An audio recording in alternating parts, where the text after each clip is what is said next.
McKenna, and I'm involved in the performing arts in Dundalk and various other places.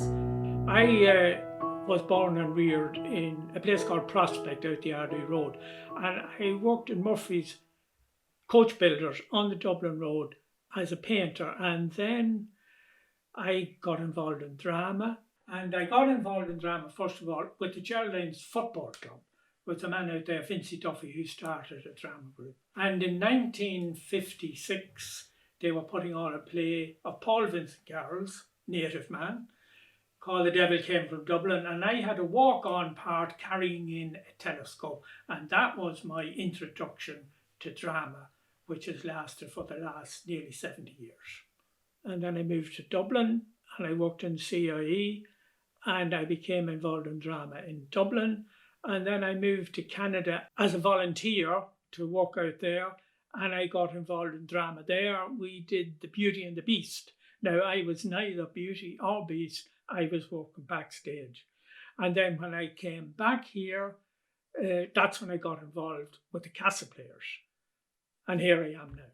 What a lot of people aren't aware of is the fact that the amateur drama movement, as we know it today, was started in the GAA and the Catholic Church. Up until about 30 years ago, there were no dances allowed during Lent or no dances allowed during Advent. And dances were the only social outlet available to young people at that time. So parish priests decided then they would start drama groups and put on plays in the local hall. And that tradition still exists today because most amateur drama festivals are put on during Lent between February and April.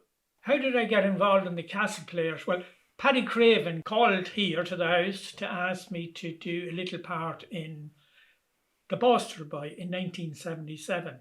That was because he had tried everywhere else and couldn't find anybody. The Castle Players was started by Paddy Craven and Oliver Hodgers in 1975. And the first play they did was The Honey Spike in the Town Hall, which is now An Táin Arts Centre. The first time I directed for the Castle Players was in 1986. We were going to do Sive, and Paddy Craven, who had directed all the plays up until then, was the obvious choice to play Thomasine Jean Rua. So I directed the play, and that was the first time I directed a play. And I have directed Sive actually 3 times since, the last time being just last February.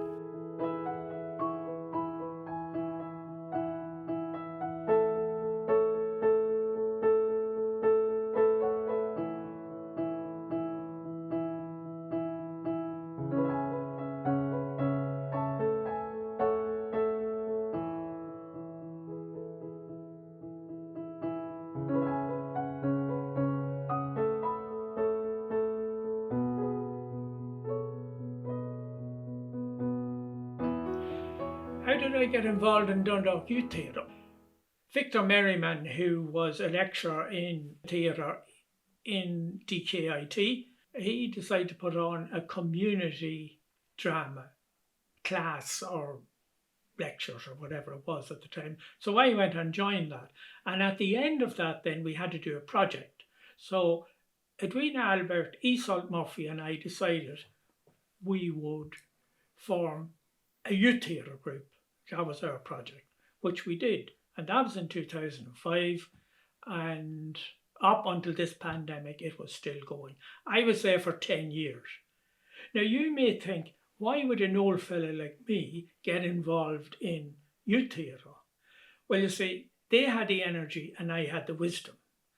And youth theatre is all about energy. And the great thing about young people, the difference between them and adults is they have no inhibitions. It was a great 10 years being involved with them and all the young people who came through there and developed into very well put together young people. I still meet them, and actually when this lockdown was on, one of them, Conor Byrne, was the cinematographer on the DVDs that we made.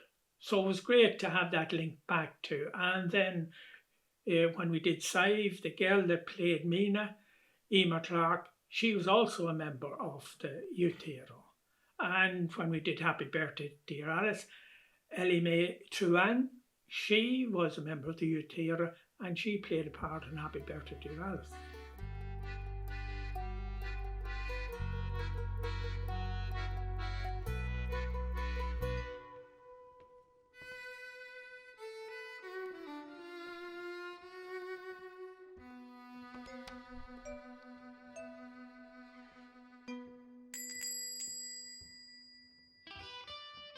Before An Táin Arts Centre was there, we had what was the old town hall, and that's where all the plays were put on. But it became very difficult to put on plays there. And at one stage, we decided we would put on plays in Mount Pleasant Hall down the road here. But when you went into the town hall, you had to rent lights and you had to rent a sound system. But when it became An Táin Arts Centre, all that changed. It became a state-of-the-art theatre arts centre, and there's 2 theatres there now, and there's lots of rehearsal space. And that's one of the things that I miss during this lockdown, because I never go in there now. Because I used to go in there and you'd always have a bit of banter with Linda at the desk, and then you went into the theatre and Tony Rice could be standing in the stage looking up at the lighting bars or sitting cogitating in the front row, and there was always somebody setting up, and there was always a bit of activity and life about the place, and you miss that now because you don't meet any of these people. Clemency is an appeal that I join in. They were Irishmen, and we feel for them. Yes. And the way they have been led astray.